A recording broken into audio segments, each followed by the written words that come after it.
Poursuivons ce journal avec ce tête-à-tête entre la première dame de la République et Edouard Belderkber. Les deux personnalités ont échangé sur la possibilité d'une mutualisation des efforts entre l'UNICEF et la Fondation de la Première Dame en vue d'un soutien aux familles démunies à quelques mois de la rentrée scolaire 2020-2021.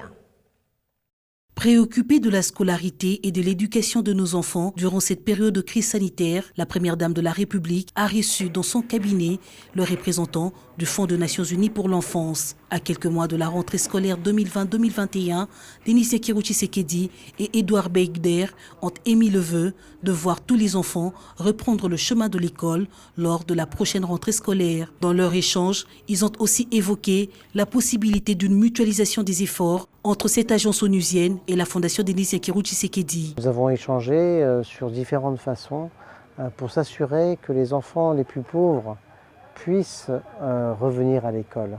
Après cette période de Covid qui a été terrible, malgré tout, les enfants ont pu bénéficier pendant cette période de ce qu'on appelait l'éducation à distance. Maintenant, on est très heureux d'entendre que les enfants vont retourner à l'école. Notamment pour passer leur diplôme. Mais aussi, nous sommes déjà en juillet, il faut s'occuper de la grande rentrée, la rentrée de septembre, et de s'assurer que effectivement tous les enfants puissent accéder à l'école.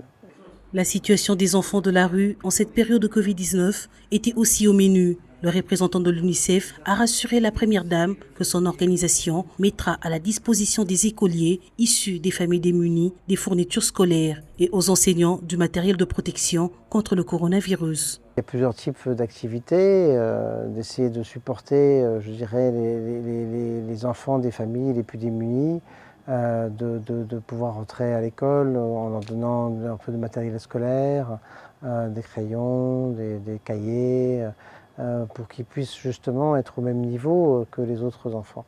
Nous avons parlé aussi des uniformes.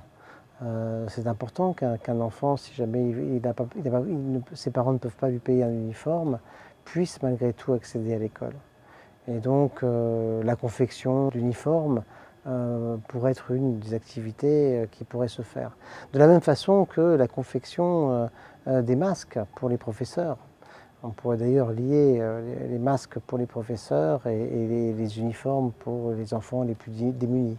Grâce au partenariat entre l'UNICEF et le ministère de l'EPST, 25 millions d'enfants ont bénéficié des cours à domicile à travers les médias partenaires. Des initiatives que salue Denis Sekirou Tshisekedi qui prône l'éducation de qualité pour les enfants congolais à travers plusieurs projets dont Excellencia.